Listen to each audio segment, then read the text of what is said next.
too young for a father. He passed along to me a sense of purpose, an understanding of self-service, and the paramount importance of giving more than you take. I'm sure without knowing any of you personally, that each and every one of you had or have someone like my father in your life. I consider us to be blessed. The Navy SEALs have a saying that hangs prominently at the entrance to UEP SEAL School in Coronado, California, arguably one of the toughest schools in the Department of Defense. It reads, "The only easy day was yesterday." Think about it. The past is history. It matters little, and even if it does, there is nothing you can do to change it. You can, however, influence the present and the future. I do not need to remind anyone in this room of the immense dangers faced by our military men and women combating terrorism in Iraq, Afghanistan, and dozens of other locations around the world. Unfortunately, it appears as though we are likely to remain involved in an era of persistent conflict for the foreseeable future. The operational environment will be characterized by complex, multi-dimensional battles that will be fought among the people instead of around the people. The conflict in which our nation finds itself will remain a battle of wills.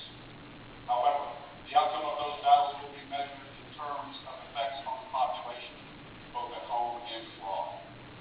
I tell you this because America's success will depend on leaders, agile and adaptive leaders who are able to quickly adjust to ever-changing situations or events and prevail. You are those leaders. Our soldiers need your leadership. They expect it.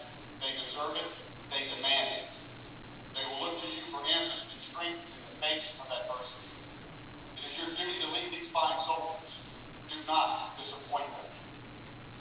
I'd like to take a moment to discuss expectations.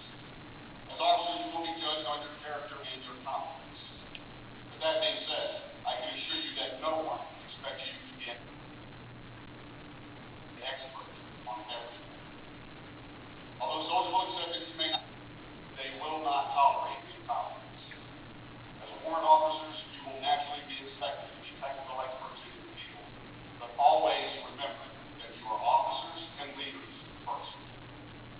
Although your technical competence will be judged on somewhat of a sliding scale based on your understanding of the assignment, your character is non-negotiable. You either have character or you do not. Character is the foundation of trust, and it is not situational nor event-driven. Never compromise your values. Before I close,